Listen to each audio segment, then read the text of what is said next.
cooking salmorejo. Ang ingay. I don't know if you will heard. Yan ang ingredients. Every 1 kilo tomatoes.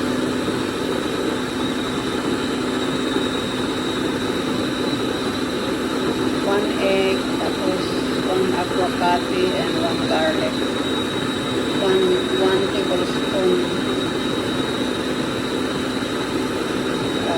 olive oil. And olive oil. Then salt. Nangangamo yung aking makina. I don't know. Pangit kasi yan. Katulad ng sa bahay forward. Yan ang tapos pag natapos dyan mag-grind in 3 minutes ano siya dito ilalagay dito para matanggal yung mga gromos. Ano bang gromos sa mga ng kamatis. After mixing, guys, ang ingay kasi ng ano kaya hindi ko masyadong na-vlogs. After mixing dito, paikot dyan. Yan.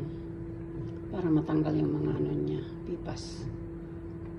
Pipas is seeds ng tomatoes. Yan. Ang tawag dito salmorejo. Because why is salmorejo? Kasi mayroon siyang eggs at saka avocado. Tapos mayroon din dito ang same lang tomatoes din ang tawag gazpacho. It's Spanish soup, summer soup in Spanish. Salmorejo at saka gazpacho. My señora don't like gazpacho because it's sour. There is a bit of vinegar. And this is hindi siya maasim because tomate lang, kamatis lang.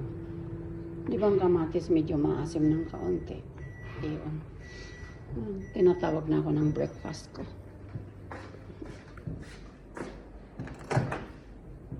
Yung breakfast. Mag-breakfast ako ng Friday, guys, is my cooking time because I don't have work. Wala na akong work ng Sabado. Praise the Lord. Ito ang aking breakfast. Soja milk. Soja milk and avena. Ay! And avena.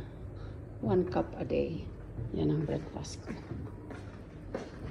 Ang ano niya, galing magpababa ng cholesterol.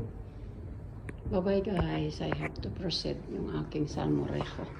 Mayroon pa dito. Ayun. Pang weekend nila kasi wala ako. Bye, guys. Thanks for watching. Subscribes. Ay, nako.